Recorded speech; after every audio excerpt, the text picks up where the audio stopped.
Labour law সরকার করছে, প্রতিনিয়ত করছে, সরকারি কাঠামোতেই করছে। আমি তার কিছু উদাহরণ দিব। পর্যটন কর্পোরেশনে 550 জন কার্য সহকারী কাজ করেন দৈনিক হাজিরায়।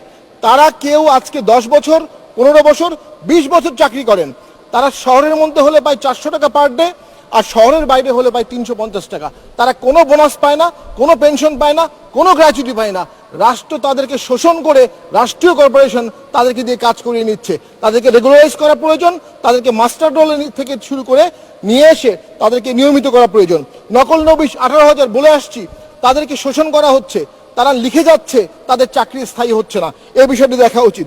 আরেকটি বলবো, 15, 20, 25 বছর ধরে বিভিন্ন সাব রেজিস্ট্রি অফিসে কিছু ক্লিনার কাজ করেন। 20-25 বছর আগে তাদেরকে নিয়োগ দেওয়া হয়েছিল, সাব রেজিস্ট্রার নিয়োগ দিয়েছিলেন, বেতনটাও সরকার দিচ্ছে। মাননীয় স্পিকার, পার ডের বেতন মাত্র 60 টাকা। সরকার থেকে তাদেরকে 60 টাকা দেওয়া হয় প্রতিদিনের জন্য। এর থেকে গ্রডাক্স হিউম্যান রাইটস ভায়োলেশন পৃথিবীর কোনো সরকার করেছে বলে আমার জানা নেই। মাননীয় স্পিকার, এর পরিবর্তন হওয়া প্রয়োজন, এর অবশ্যই একটা পরিবর্তন হওয়া প্রয়োজন।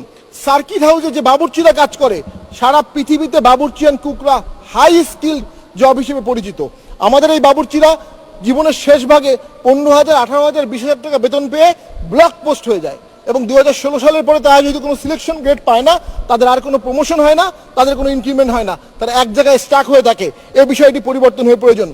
আয়ুর্বেদিক ডাক্তাররা ডাক্তার লিখতে পারছে না, এটি নিয়ে তারা আমার কাছে অভিযোগ করে